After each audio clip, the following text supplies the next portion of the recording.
বিএনপির ভারপ্রাপ্ত চেয়ারম্যান তারেক রহমানের প্রতি প্রকাশ্য সমর্থন জানিয়ে এনসিপি থেকে পদত্যাগ করেছেন দলটির কেন্দ্রীয় কমিটির যুগ্ম সদস্য সচিব মীর আরশাদুল হক। বৃহস্পতিবার সকালে সামাজিক যোগাযোগ মাধ্যম ফেসবুকে দেয়া এক স্ট্যাটাসের মাধ্যমে তিনি জাতীয় নাগরিক পার্টি এনসিপি থেকে পদত্যাগের ঘোষণা দেন। একটি বিশেষ ঘোষণা শিরোনামে দেয়া ওই পোস্টে মীর আরশাদুল হক জানান, তিনি তাৎক্ষণিকভাবে এনসিপির সব ধরনের সাংগঠনিক দায়িত্ব থেকে সরে দাঁড়াচ্ছেন। একই সঙ্গে তিনি চট্টগ্রাম ১৬ সংসদীয় আসন থেকে এনসিপির প্রার্থী হিসেবেও নির্বাচনে অংশগ্রহণ করবেন না বলে ঘোষণা দেন।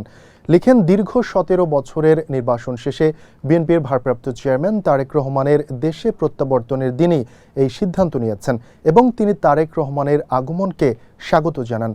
পোস্টে এনসিপি নিয়ে নিজের হতাশার কথাও তুলে ধরেন মীর আরশাদুল হক।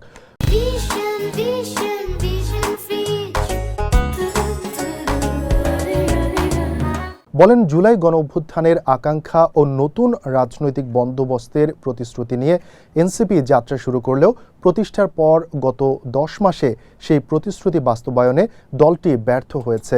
দল ও দলের বড় একটি অংশের নেতৃত্ব ভুল পথে পরিচালিত হচ্ছে বলেও মন্তব্য করেন তিনি।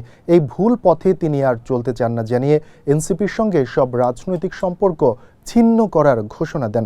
তবে ব্যক্তিগত সম্পর্ক বজায় থাকবে জানিয়ে দলটির প্রতি শুভকামনা জানিয়েছেন তিনি।